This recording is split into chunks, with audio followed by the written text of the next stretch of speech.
Welcome to Modern Sages podcast. We are going to be continuing on our conversation.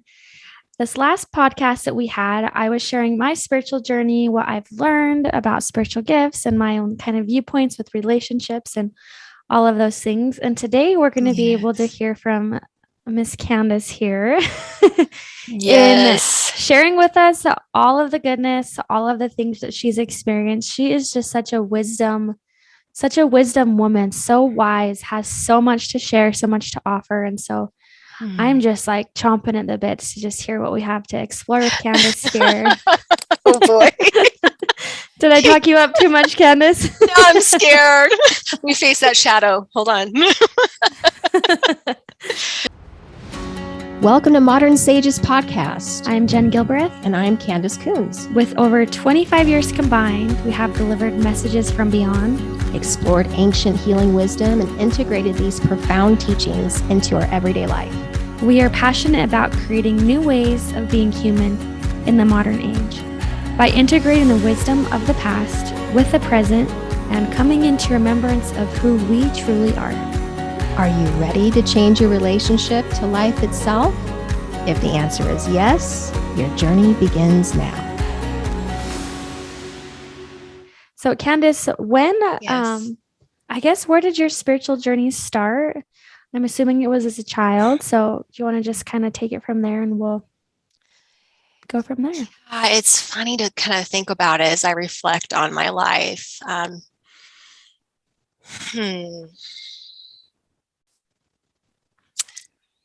First, the thing that stands out the most to me as I look back is this constant, core, sensitivity that I carried.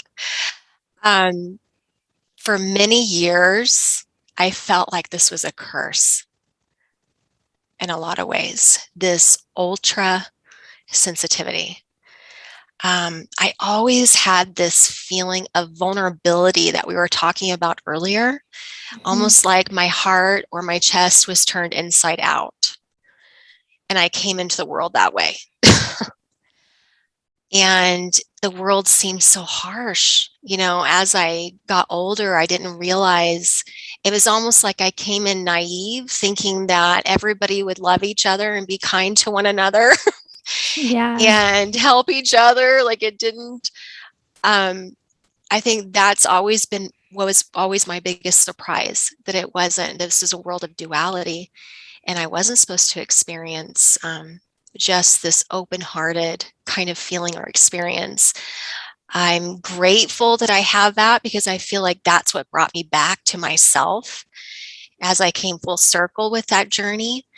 But in the beginning, it wasn't always easy, that's for sure, being this sensitive. And what I mean by sensitivity as well is this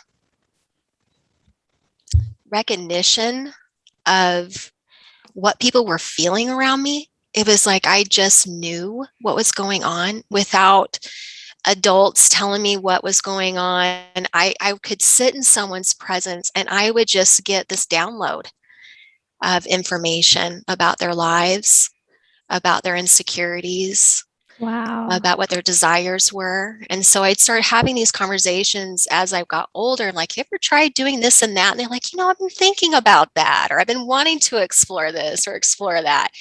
And it was because I was tapping into their hearts. Like, what was it they really wanted to bring forth, or those particular gifts they were really trying to bring forth in their lives. And I remember feeling that from the time, for as far back as I can remember. The other thing was that my mom used to say that when I was a baby, that she would go to parties and get-togethers with families and friends, and that people, and she would always take me, a lot of people wouldn't take their children to these get-togethers because they had lived with babysitters or whatever. She goes, I never thought about not taking you. You were always my soul traveler. And I'm so close to my mother, and I'm so grateful for my mother. She's a wise woman. And I have wonderful parents. My dad's wonderful too. I would say that the wise woman healing gifts come probably from my mom, and the teaching aspect comes from my dad. Oh, that's cool. So it's kind of interesting, but very spiritually open family. They did not feel comfortable in organized religion. And so the exploration of their spirituality and different belief systems, this was always conversation in my house. I was always surrounded by that information. And one of my favorite things to do was to go sit with the adults and listen in on the conversations. And, but anyway, to go back to what my mom would say is that from the time I was a baby, she would take me to these get-togethers, and I never complained, I never cried, and I would put my arms out for people to hold me. And she said that I didn't have that fear of strangers, and that she would hand people over and they would just hold me and they would feel so much better. So if they were feeling not very good physically, or they were feeling down, and she said they would hold me and I would touch their face, or I would just smile at them. And so I think that this energy, or me being a healer, has always been with me. It's just a natural energy that I carry, which I think everybody does. I just think that this part of myself was like wide open at that time from a very early age. So as I look back, I'm like, okay, well, then there is this, chain of events. It's like, it's always been there.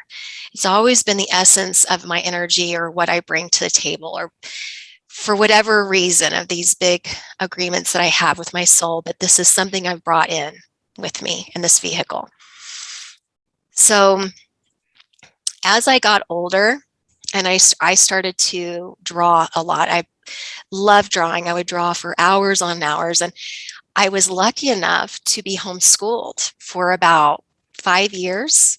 Mm-hmm. And during that time I was homeschooled, I had a lot more quiet time than most children. So I went to public school, then I was homeschooled, and I went back to public school. But during that bracket of time, that was a very spiritual time of my life. And there was a pivotal year right around 11 years old where I decided to become vegetarian. And it was a month before I turned 11. And I had this deep love of animals. Like, I am obsessed with animals and nature. You have like so many animals to attribute to that. Yes, I could definitely see that. So I can relate when you told me that you're laying on the ground. I'm like, of course she's laying on the ground between sessions. There's nothing weird about that. That's normal. Weird. That is normal. So anyway, but and I think it's true. I think it's because I felt grounding, and I felt centering, and I felt energetically balanced when I was around nature and animals. And I felt this purity of spirit with animals and communicating and being with them, and being so highly sensitive. Their energy was not so harsh. And so I really leaned on the energy of animals in my life to help me feel safe and to help me feel grounded and centered, and same with nature.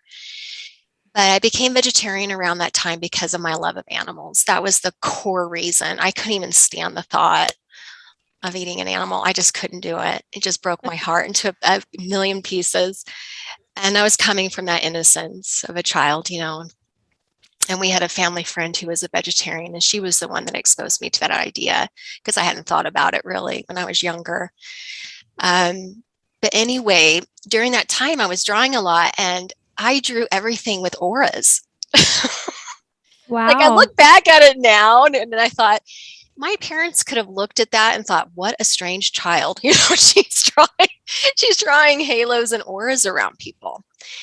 And we had our family friend, they had a middle daughter who also drew auras. And it was interesting because she and I really had this kind of understanding. It was like when she was showing me her pictures, I knew what she was talking about. And when I'd show her mine, she knew what I was talking about. That there was energy around the plants. Like, I would draw them around flowers and draw them around people and objects, like, all the time. So, but now I still have that art book. My mom kept it. And here's a bunch of pictures just of auras and halos around people. And I thought, that is interesting. And right around that time, I drew a picture of my higher self as well. And I have that in my sanctuary at my desk as a reminder from my young self of who I am, what my higher self looks like. So it's kind of an interesting loop, considering the work that I'm doing right now. But That's beautiful. yeah, how weird is that, right? I love that because it's like that is so true, is that the things that we are most passionate about, the things that come so naturally to us, are what we experience as children. It's like something that's part of us, engraven in us. And as children, our hearts are wide open. And as we get older, we close our heart down because of the world or how people perceive us, what it looks like. And so I love that, like, even at that young age, is like you were so drawn into that space. And I love that your parents supported that. They did 100%. That's so They amazing. would allow me to draw for hours. I'd finish my schoolwork and then I would just draw, or I go spend time in nature with my brother. But I realized I was meditating and I didn't even know it. And I would say that that was a time in my life, besides at this time, where I feel like I really am expressing my authentic energy to the world and to life. Absolutely. But I would say that was such an authentic, empowering moment in my life. And I was only 11 years old. But then again, it makes sense in the sense of healing, where when we think about like our journey works and how our journey work and how there is a journey, there's pivotal journeys actually where you visit the lower world and you visit your inner child. And those journeys are so pivotal to healing and empowerment, because people realize when they reconnect with that inner child within them, that was when they were most authentically expressing themselves. Absolutely. And so it's like it goes back to like that scripture the Lord said, you must be like a child to enter the kingdom of heaven. It's almost like as an adult, when you get domesticated and you come into forgetfulness, the way back to yourself is through your inner child, and there's the door.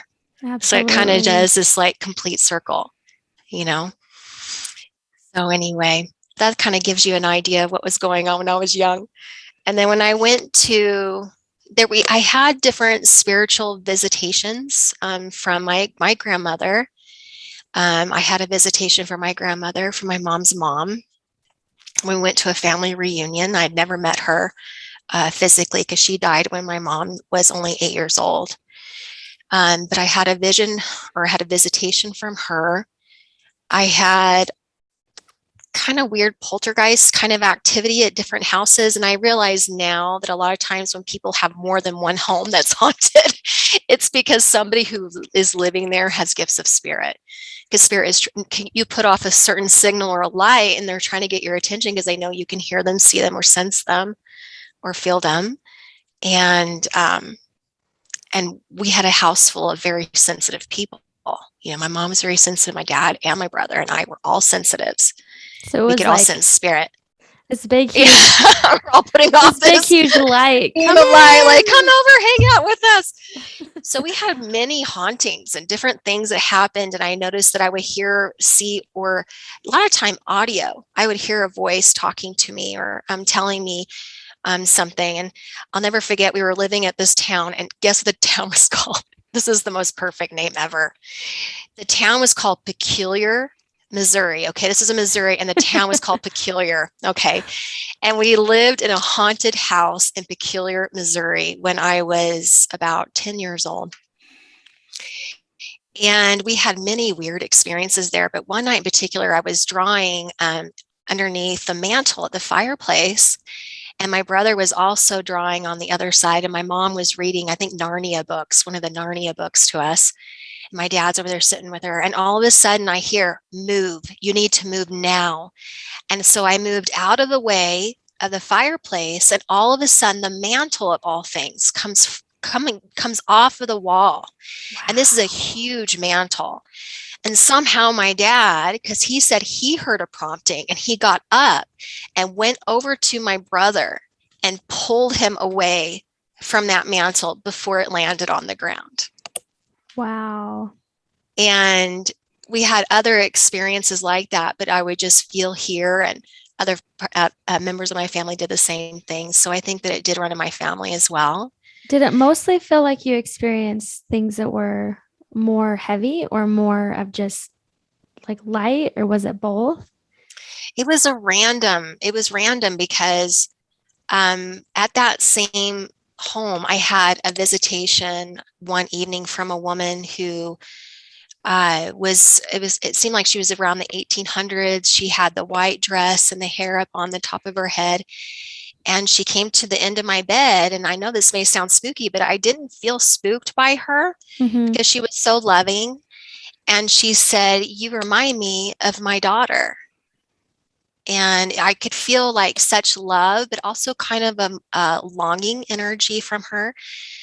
But I didn't feel any kind of attack or weirdness. And so I was totally fine with it. And I eventually went to sleep.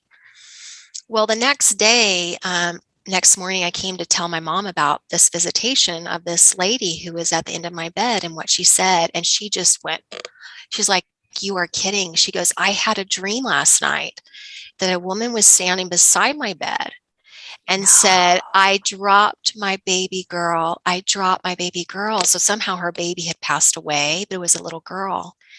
And it was the same night. I literally have full body chills. I'm like, oh, yes. wow. So it was like this energy of the veil being thin and healing and metaphysical conversations and visitations. And I too had a couple of friends who lost parents too, which is really strange, really, if you think about it, because I don't know. Yeah. I never came across a lot of people who had more than one friend with their mother die or with their sister die. And I had two friends who lost their mom and another friend who lost her sister in a car accident. But the repeating theme was me comforting them and bringing healing support and me sensing spirit on the other side and giving messages, but not like delivering messages because I didn't want to come out. Just kind of what it felt like is like, I'm coming out of the closet if I come out.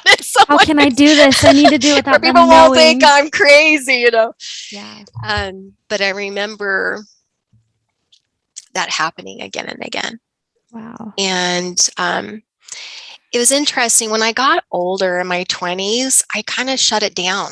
And as I got older, it's almost like the domestication process of getting older and going to school and your social life and doing all those things. It became kind of this distraction for me. But I also do think that at the core of that was a little bit of embarrassment.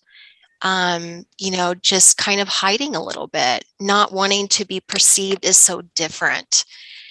Because as I got older, I realized that not everybody had these kinds of experiences. And I would overhear comments and, teasing remarks about people who were crazy and movies about witches and, being evil and this and that. And it's just like, oh, I don't want to be perceived as that. So I'm going to, hide my gifts. In fact, I'm just going to flat out ignore them. Yep.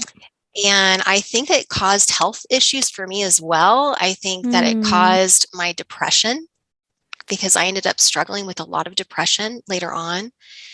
And I noticed that when I came through my healing process and I really started sharing my gifts and everything else, that I don't struggle in those ways anymore, So I think that it was just the block of energy moving through my body, of closing my heart, not really keeping it open, experiencing heartache and all the different things that you experience in life, and just continually just kind of closing in. And then that heart chakra closing in too much to the point where I started to struggle with depression and anxiety. And I feel like that's pretty common a lot too for people who are very gifted, is it's like their heart. And I always say this, which is so awesome, is like your heart is your connection to your spirit and your body. So you're not pronounced that you've passed until your heart stops beating. And so I feel like there's so many of us who are so spiritual or so gifted that hide it or push it away, that it can cause that inner turmoil. It's like a bridge between heaven and earth. It's like it's that link for you between heaven and earth. And when you disconnect that energy, it's almost like you're disconnecting from source energy, from life force energy, for the remembrance of who you are. And you just fall deeper into the dream of this world of Maya, the world of dreams.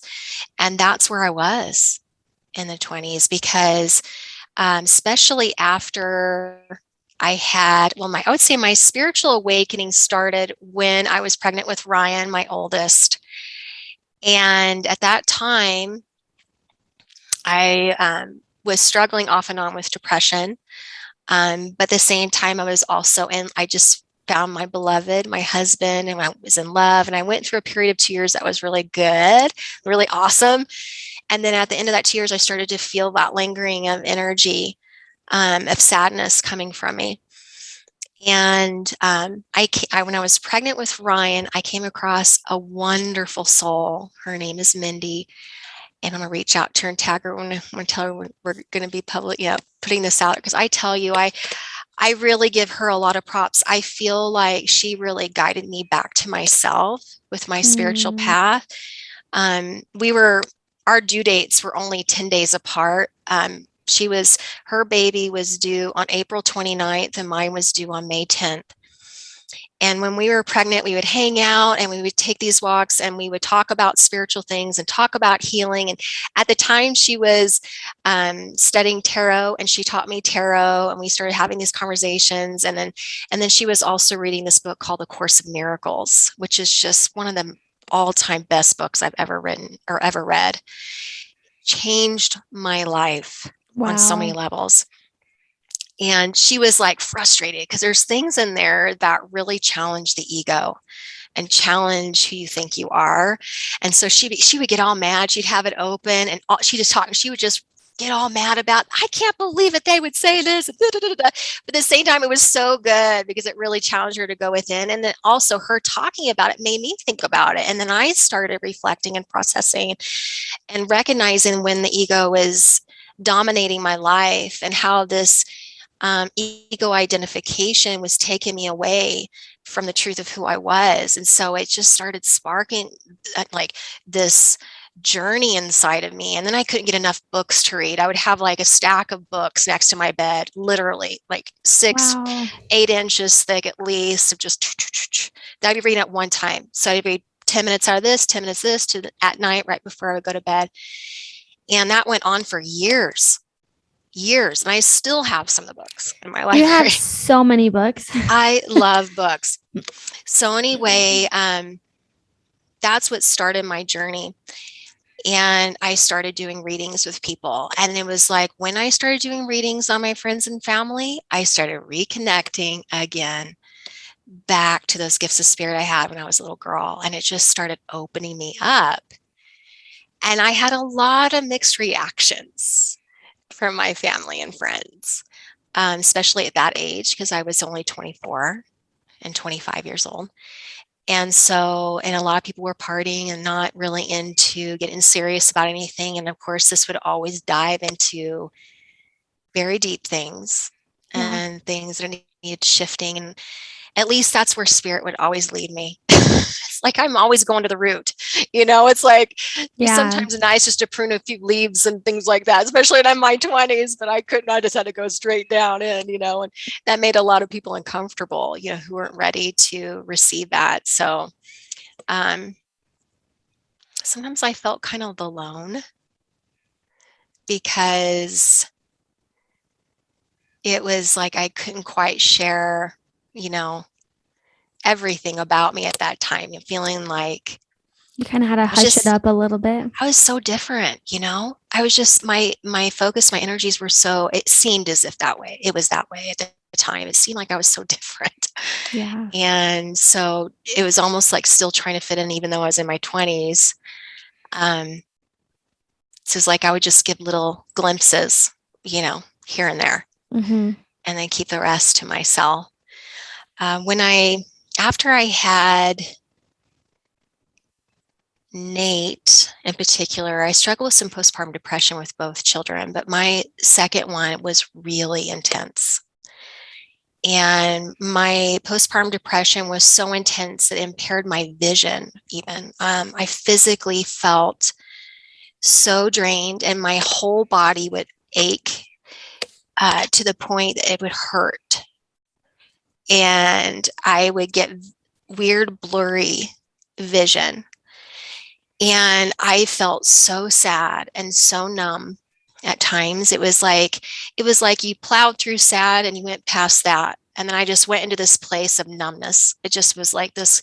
It was awful. It was so awful. Wow.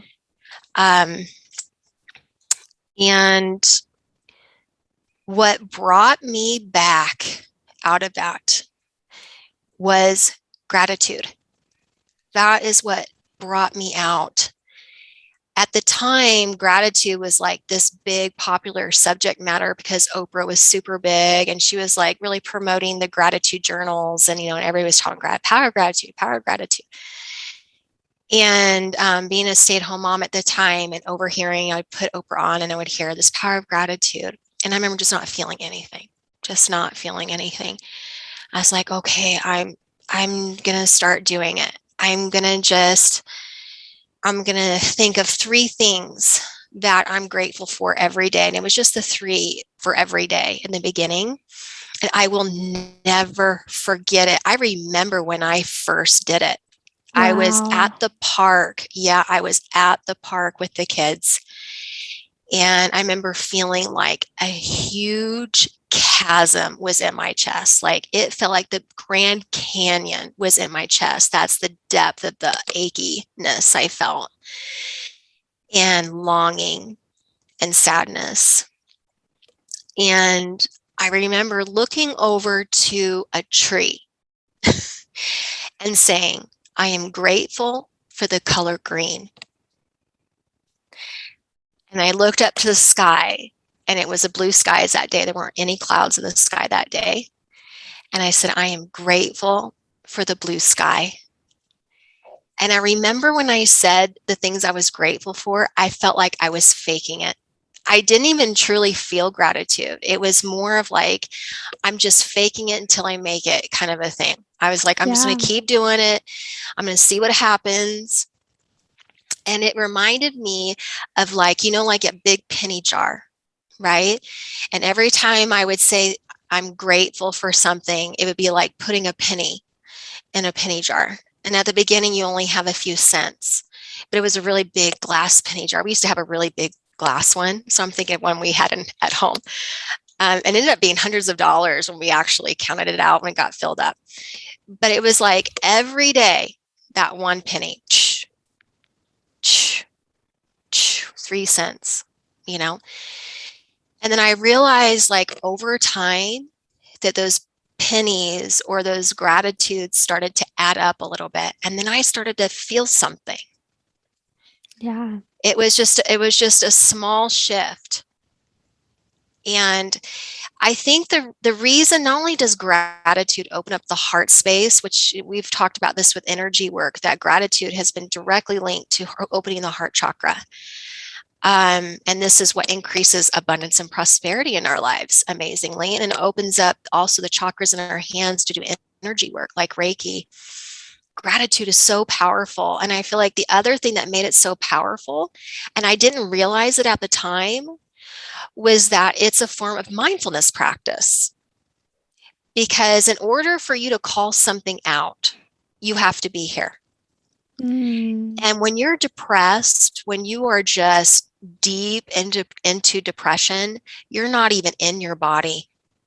Like you are not in your body, really. You're in your thoughts.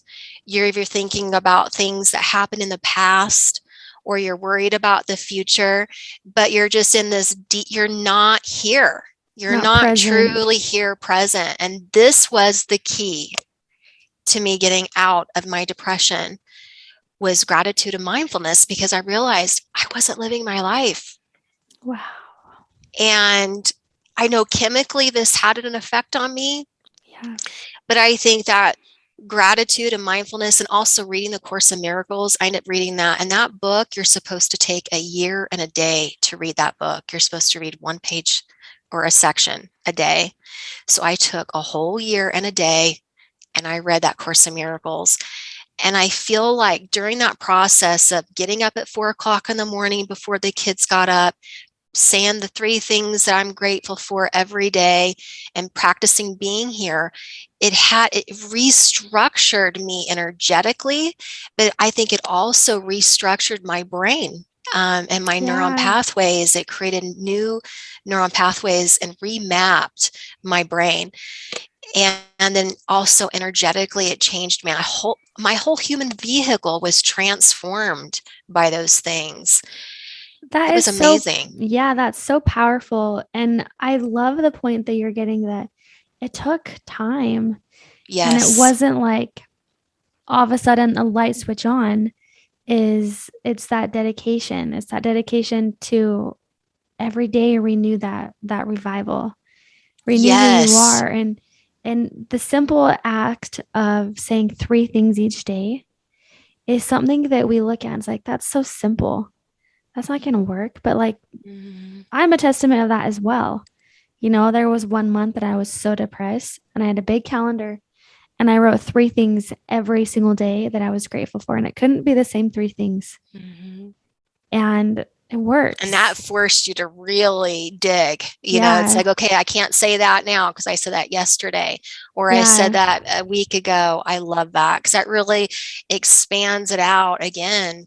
Well, and and then gets you you can really see it. looking. Yeah. Then you can have the physical where it's like, go to Target or go to Walmart if you're really struggling with this. And they have calendars that are like $4. And just put it on your wall. And it's like you literally are seeing physical confirmation of what you're experiencing inside. And Totally. Candace, for those who know you, you are like the queen of gratitude. And we were just talking about this before we recorded. And I didn't know that's where it stemmed from. So that's so beautiful. And it just shows how much that has affected your life, to the level of like, if I were to describe you in 3 words, gratitude or expressing gratefulness would be probably one of the top 3. Absolutely. So I think that's so amazing that, it stemmed from there. And it's like little, like the scripture, by small and simple means, great things come to pass. And you're like a living testament of that. I think it's beautiful. Oh, thank you, sister. Thank you so much. I think that's what I learned too from gratitude is that, when you're a giver, like I am and you are, it's so much easier to give. We can just give all day long. Like we love giving. It's joyful for us, right? Yeah. Gratitude showed me that it's an act of receiving. Because when we go into that energy of gratitude, we're trusting that these things have been given to us through grace. We take it in. It was there all along, but we weren't taking it in, just really receiving that energy. It's just like when you were even saying that, like I was feeling it and I was just taking it in my heart. We need to receive equally as much as we give. We need to be able to fill our cup so we can give to other people. It doesn't make us selfish, and I think that was something I needed to learn. Absolutely. Because in order for me to step into my healing roles, which I didn't even know that was coming around the corner at this point, I had to learn how to receive. I had to learn how to fill my own cup, how to heal myself.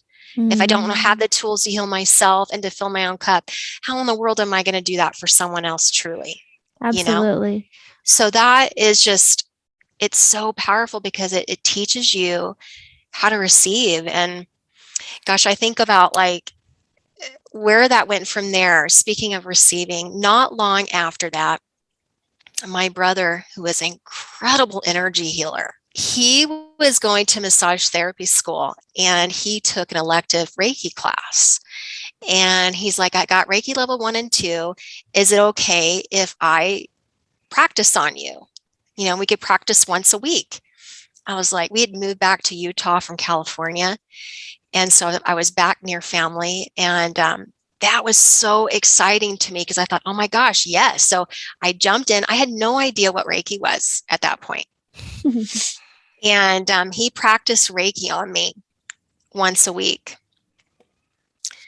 Well, that was not long after I'd been practicing my gratitude and doing my own healing and coming out of my depression and noticing a shift. And now all of a sudden I'm receiving Reiki. And that, oh my gosh, it just, not only did it help me come aligned and attuned to my higher self, but it blew my gifts of spirit wide open. Like I was like open at that period. I started seeing things even when he was working. I saw my uncle Art, who just completely materialized for me in our room that day, on one of the days that he worked on me. And I was able to talk with him and talk with my brother, because my brother always felt this close connection to my uncle Art. And it was like it just opened up my abilities, like all of a sudden again, because when I went through the depression, it felt like they closed down again. And then when I started healing and coming back into balance, then all of a sudden I'm exposed to Reiki, which seemed to like activate a reactivation of myself. And I started having these profound spiritual experiences of going to source energy, of I would come into these spaces where I'd be one with the whole galaxy. I'd be moving with the stars, and the feeling of expansion I felt was so incredible. And I would come out of my session and still be carrying that. I felt like I had the whole universe in my chest, just like open and just ecstasy. Yeah, just feelings of ecstasy from my Reiki treatments. And after that, he wanted me to meet my his Reiki instructor. And you know this story of Kristen, and this was a life-changing moment for me. But I ended up meeting her. Well, a few months prior to that, I had a dream about a girl who died in a car accident, and I was in her house with her family. And I saw her family members. I saw their relationships and engagement. I saw the home that she lived in. And I was standing next to her in spirit. And I said, "Oh, hi." She goes, "Oh, you see me?" And all this in my dream, she just like did this big old football tackle. And when she did the football tackle, it was like I merged with her information. I knew her name, her age, how she passed, the relationships, her regrets, everything. Wow. I woke up the next morning and it felt like I had her sweater. I just feel this energy coming around my shoulders all day. And of course, I call my mother. I'm very blessed to be able to call my mom and talk to her about this stuff. And I was like, I don't know who this is or why I had this dream, but I feel like it's more than a dream, because I can feel her energy still with me. And I don't know who to tell. And I don't know why she came to me. She's like, "Well, I guess don't worry about it. You'll know when you know. And so anyway, a couple months later, I end up meeting this Reiki instructor. And I walked into her office, and then right after the introductions, all of a sudden, whoosh, I could just feel that same Kristen energy coming in from 2 months prior. And for me, it was like a fingerprint. Wow. Like I knew exactly who she was. And I remember the dream to a T, because that's the difference between dreams and visitations and journeys as well. Because when you have journeys, or you have a past life regression, or you have a visitation, you remember things for years, like to the detail. It's almost like that experience changes you on such a deep level, makes such an impact on your experience. Even if it's just years and years later, you remember like every detail. Yes. All of it. It's not like a dream you forget by noon. No, you remember every bit of it, right? So I went ahead and I had to get brave. Because anytime I would share something with someone, I don't know how they're going to react. I don't know how open she is to what I'm about to tell her. It's a leap of faith anytime you do healing work. It really is. Absolutely. And but Kristen wouldn't leave me alone. And I knew what that meant. Like, you got to get this off of your chest, or I'm following you home. Kind of a feeling. Yeah. I'm going to follow you and haunt you at your house. Say it or need beware. to tell her. So anyway, I went ahead and told her, and she just turned white, mouth just jaw dropped, and she opened up her drawer and she pulled out a picture of Kristen, and she goes, "Is this her?" And I said, "Yeah, that's her." And she's like, "Yeah, she died 2 months ago." And that was when I had the dream, was when she had passed away. And so I thought by delivering and say, "Well, she just wants you to know that she's okay. And if you could pass that message on, that would be great." I thought if I said that then Kristen would let up on me, and she wouldn't. And so she's like, "Call my mom, call my mom, call my mom," just in my ear, just over and over, "Call my mom, call my mom." So I'm like, so I was like, "Okay, Daddy, is it okay if we call her mom?" As I'm not a professional medium, so I'm going to do the best I can. But I'm just going to deliver this message. And so anyway, we called her and she had just left the cemetery. And Wow. I talked to her on the phone, and it was interesting because I usually listen on the phone with my right side, but Spirit talks to me in my right ear. Me too. So I had the phone on the left. So I'm like going between, the conversation of the two people, and ended up meeting her later. And it was just a wonderful, wonderful meeting. And I ended up actually teaching her Reiki, ironically. Because after that situation, I ended up delivering message to Patty throughout the week of different people she had known. And in appreciation for delivering the messages, she asked me if I would be open to learning Reiki and becoming a Reiki master teacher, that she would teach me all the way through teacher level. And so I decided to go and take her up on it.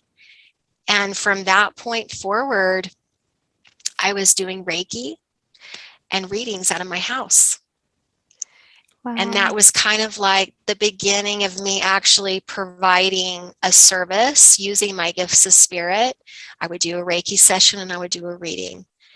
And I met through one of the ladies at that time, my friends, this woman who was the head of a mystery school in Salt Lake City. She's like, you got to meet this lady. She will help you with your gifts of spirit. Oh, it was Patty, actually, the one that was the Reiki teacher, when I told me back about her. And so I went ahead and did it. And that changed things even more. Wow. I want to hurry and take a moment as you're speaking about her, the connection. Kristen? Yeah, like the connection's been like, it's a little bit like fuzzy and like slowed down. And I feel like that high frequency has been like moving into this space of like, we got to clear it out for just a minute so that the connection is still flowing, because it's been a little more choppy. And like, we want to thank her for being here and for her message and for opening up your gifts, because she like gave you so much courage and strength to move forward. But we also want to ask her to help change the frequency so that we can continue talking about this. I feel her energy just so strong and so bubbly and vibrant that it's like, we thank you for being here. Now, please just like part ways so that we can continue moving forward, having that frequency. It's funny. She's like, okay. Yeah. And it sounds so much better already. Like I can hear you. Yeah. It was getting choppy there for a minute. And so I'm like, okay, we got to clear this frequency. Mm-hmm. It's so high. She's so awesome. Yeah. And I really think it'd be totally fine. Like, don't edit that out, because this out what I'm saying right now, but don't edit that part out. Like, say, I feel like we need to clear it because it's getting choppy and the frequency is changing. Yeah. Give people that experience. Okay. That's perfect. Okay. I love it. Because now it sounds like totally different. Okay. But there for a minute, you can feel it. I'm like, oh, so much here. You can feel it fluttery. She's strong presence. Yeah. She's very strong and a little, not forceful, but like very brave. Aggressive. The drum. Yes, assertive. Yes. Yes, for sure. So I ended up attending a mystery school for the first time in Salt Lake City by this wonderful teacher, Catherine. And she taught me so much about trusting myself and trusting my intuition and reconnecting me through meditation and journey work and exploring the clairs and exploring sacred ceremony to shift things inside of myself, to heal and to feel that connection to Mother Nature and to all of her inhabitants and to spirit. It was this opening that happened inside of me going into that mystery school that was so pivotal for me. And after that, I started assisting her doing retreats and just a little bit like cooking, food preparation, vegetarian food preparation pretty much was all, and then assisting her with circles. And it was during that time, I was like, gosh, I really love this. I think I would like to teach. I think I would like to facilitate healing circles for women. And so I started to branch out, and I started to teach workshops and classes, things like on tarot and Reiki and sacred movement and sacred art and so many other things, and started hosting mini retreats for my friends. And it was during that time I really collected a lot of wisdom as far as like how to facilitate, how to lead, how to take something that's abstract and make it in a, conduce it or condense it in a way that's understandable. You know what I'm saying? Especially these metaphysical, spiritual concepts and ideas. And so that was really cool. And then not long after, a couple of years after that, one of the friends I met at the mystery school told me about this lady who was a shaman, Margie, another amazing pivotal teacher in my life. I had been so blessed with so many amazing women. I'm just like, oh my gosh, I think about it. I'm just like, That's wow. so amazing. Yeah. And so anyway, she had mentioned that she had just said it to her that morning. She's like, I think I'm ready to bring on some students. And she was trained by an Incan shaman. This lady was just an amazing woman. She was a professional photographer, mountain climber. I mean, just incredible lady. And so anyway, she told me that day, and I reached out to her that evening. So this is, now mind you, she just mentioned this to my friend that morning. And I was on her footstep the next day. I was on her porch the next day. Wow. Now, a couple days prior to that, me meeting her, I had a dream about this lady, and I was on her front porch in her house, dark hair. I didn't know who she was, but she gave me a message that day and in that dream. And then come to find out 2 days later, 48 hours, 3 days later, I am on that very porch that I dreamed about as well. Oh my gosh. With that same woman that I saw in my dream. So for me, that was validation that I was being led from spirit, that I needed to be there. And so I trained with her for a couple of years, and it was just like the teachings. Gosh, it helped me bring what was in my heart into form. I felt like through the ceremonies, through the healing work, through all the different things that I experienced during my training, it was like coming home to myself. Every single thing that we did, it was like coming home to myself. Wow. And to be able to participate in sacred ceremony in that way, it was like it solidified it in some way, like it brought it here. All the things that were in my heart and my spirit just brought that beauty into the world in a way that was so fulfilling. I realized how important the sacred is in my life, to spend time creating sacred space, of spending time with this communication and this communion with spirit, of building this relationship. And that was one of the questions she asked me when I showed up at the beginning of my training. She goes, why are you here? You know, who are you?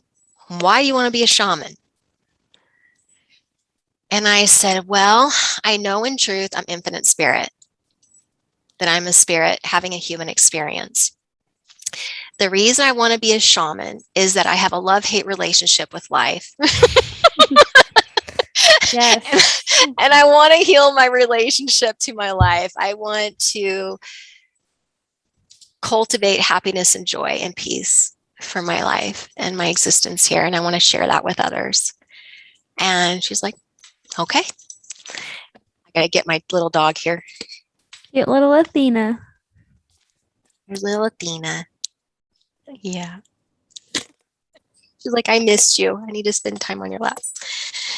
So that started my journey there. And what's ironic, Jen, is that not long after that, as I was going through my shamanic training, my husband was also raised LDS. And she had mentioned when we were training that you're not an energetic island. Obviously, everything that you do and shift is going to have an effect on your beloved. Is he aware that he is going to be affected by this energy? And so I ended up telling him that. And it was so true. He went through this whole transformation during my training as well, and decided to come back to his faith that he'd been away from.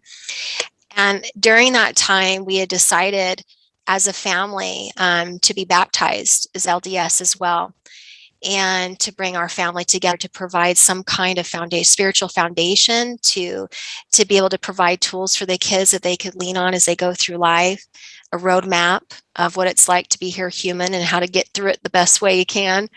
Absolutely. The teachings of Christ have always just resonated with so much. And during my journey work, I would see him a lot. Like, he would guide me on my journeys of healing. It's like, gosh, you keep showing up, you know, keep popping in, saying hi. Hey there.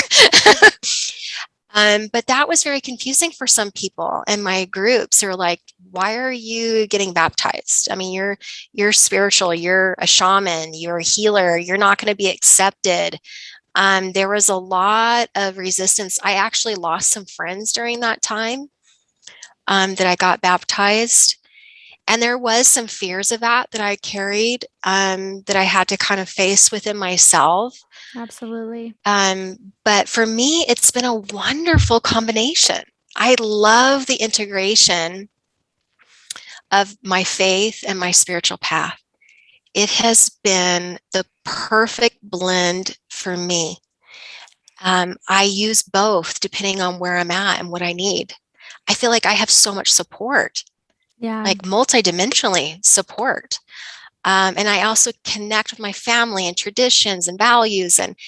But at the end of the day, it's all about cultivating those attributes. It's about cultivating Christ-like attributes, and whatever religion that you choose, it's about those attributes of love and coming into remembrance of your divinity and how you're going to use it. How are you going to cultivate those qualities into this human experience? And so for me, it's been the perfect blend. I love that. And I love the fact that it's so customizable too. Like, in this space of like, that's how spirituality, that's how religion, that's how it should be, is we take, the practices and we use that and integrate that, but it doesn't just define us, that we can add what else our spirit is calling to, add what else it is to put us on this path of being on a Pachamama, like all of those things, like we need that.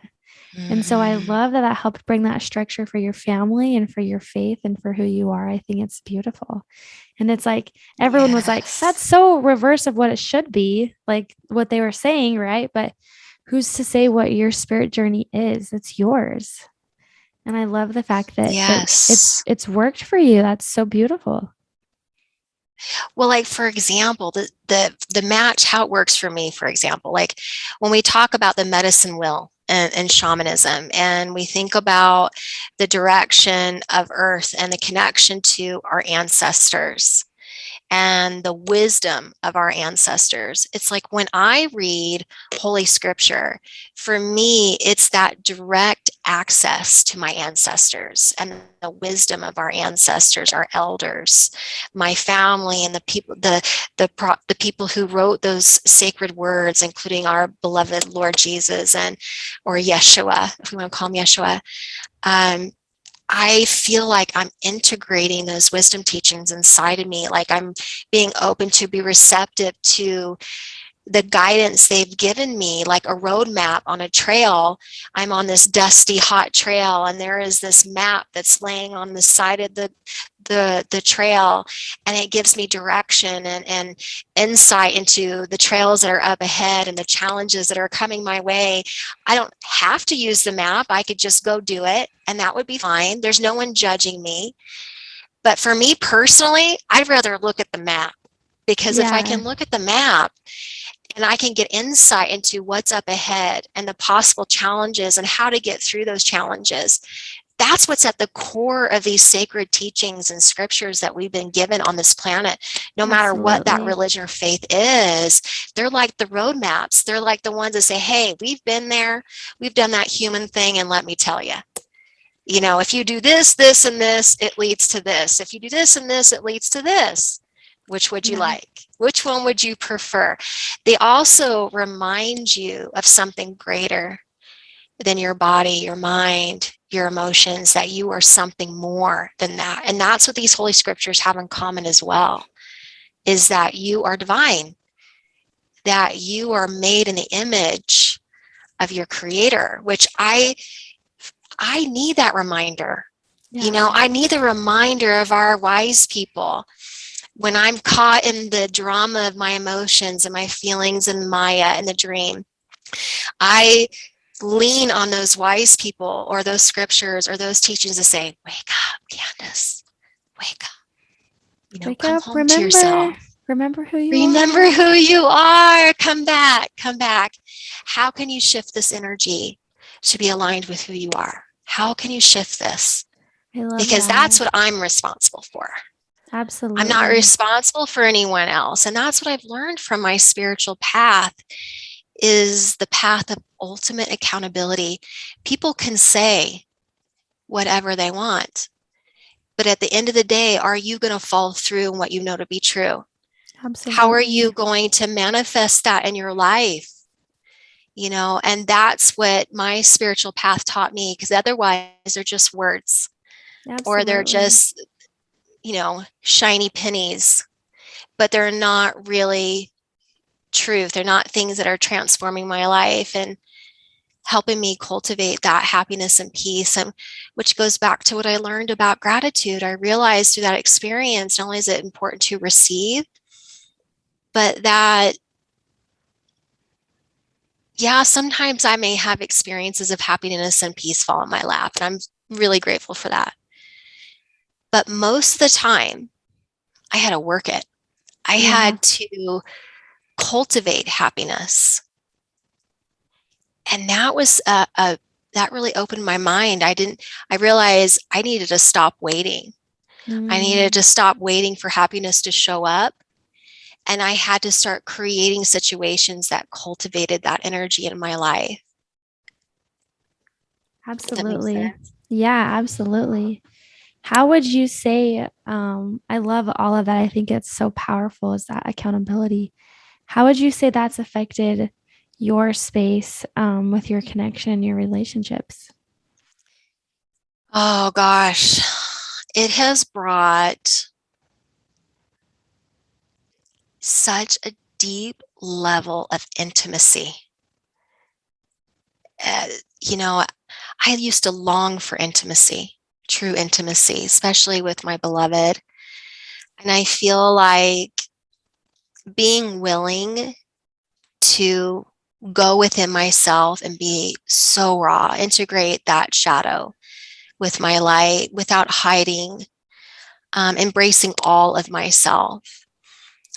I wasn't afraid to share that because I already knew what was there. You know what I'm saying? It was like, if you don't really know yourself, that's usually someone who's afraid of true intimacy because they don't even know what you'll find.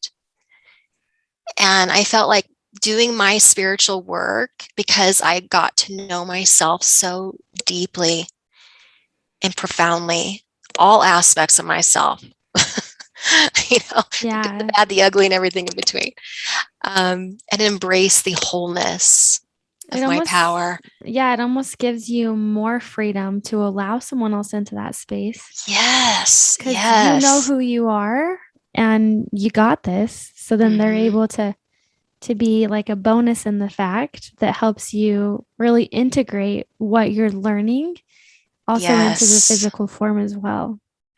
Yeah. And I also, not only am I not afraid to share that, but nothing that they share with me scares me. Yeah. It's because I know who they are.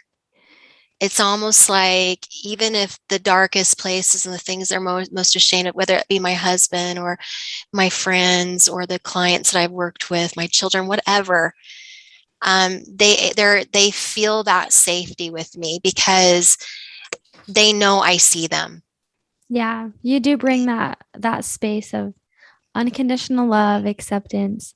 You see people for who they are, not what they're going through. Yes. And you always hold sacred space for that. That's one thing that I love about working with you. And it's so powerful, right, Jen? Because it's like when people are able to actually talk about and express what they're afraid of or what they're ashamed of or the regrets or their sadness and just get it out.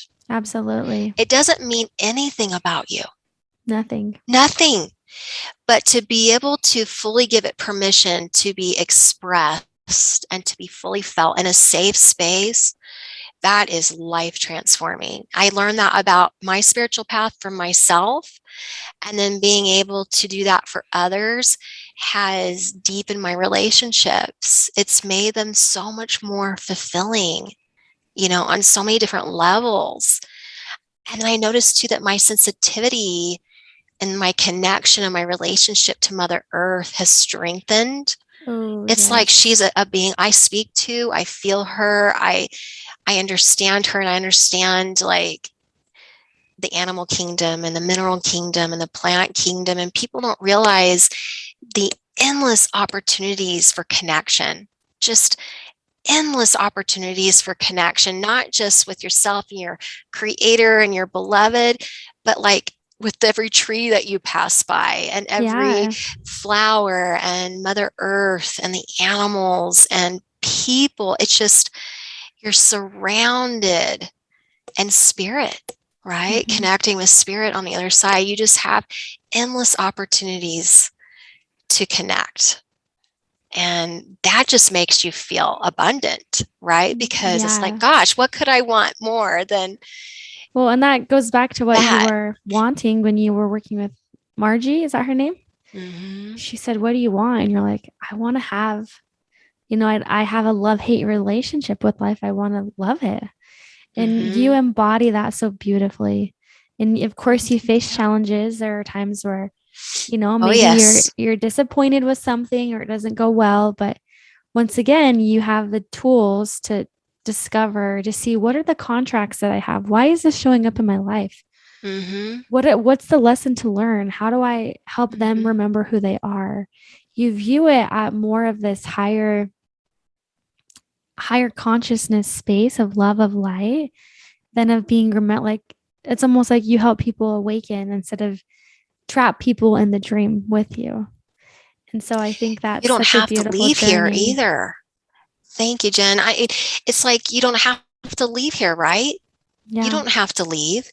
You are already that. Yeah. And that's the other thing that I learned about my spiritual path. It was like, gosh, there's nothing unholy about this. There's nothing dirty.